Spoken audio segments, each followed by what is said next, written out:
Le paradoxe d'Olbers, également connu sous le nom de paradoxe de la nuit noire, est une question qui a longtemps intrigué les astronomes et les cosmologistes. Ce paradoxe met en évidence la contradiction apparente entre l'obscurité du ciel nocturne et l'hypothèse d'un univers statique, homogène et infini. Si l'univers était infini et rempli uniformément d'étoiles, chaque ligne de visée dans le ciel devrait aboutir à la surface d'une étoile. Le ciel nocturne devrait donc être aussi brillant que le Soleil. La résolution moderne de ce paradoxe s'appuie sur plusieurs éléments clés de la cosmologie contemporaine. Premièrement, la finitude du temps.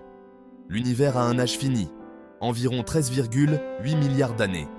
Cela signifie que nous ne pouvons voir que la lumière des étoiles et des galaxies qui a eu suffisamment de temps pour nous parvenir depuis le Big Bang.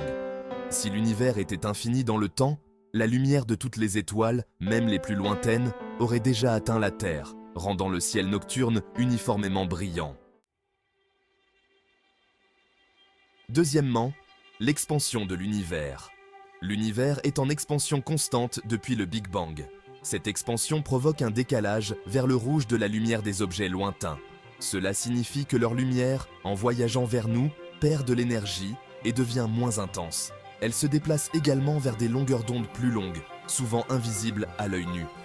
Ainsi, même si les étoiles émettent de la lumière, celle-ci peut être invisible ou moins brillante qu'elle ne le serait sans l'expansion de l'univers. Troisièmement, la non-transparence de l'espace. L'espace n'est pas complètement vide. Il contient du gaz interstellaire et des nuages de poussière qui absorbent et diffusent la lumière des étoiles. Ces obstacles peuvent bloquer la lumière des étoiles lointaines avant qu'elles n'atteignent la Terre, contribuant ainsi à l'obscurité du ciel nocturne. Enfin, la structure non uniforme de l'univers. L'univers n'est pas rempli uniformément d'étoiles.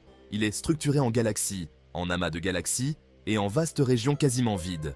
Ces régions vides, ou espaces intergalactiques, ne contiennent pas assez d'étoiles pour illuminer le ciel nocturne.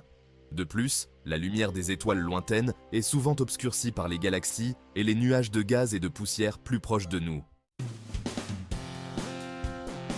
En conclusion, ces éléments de la cosmologie moderne expliquent en pourquoi le ciel nocturne est sombre, malgré l'abondance d'étoiles dans l'univers. Si vous souhaitez approfondir le sujet ou explorer d'autres aspects de la cosmologie, n'hésitez pas à consulter les ressources disponibles. Merci de votre attention.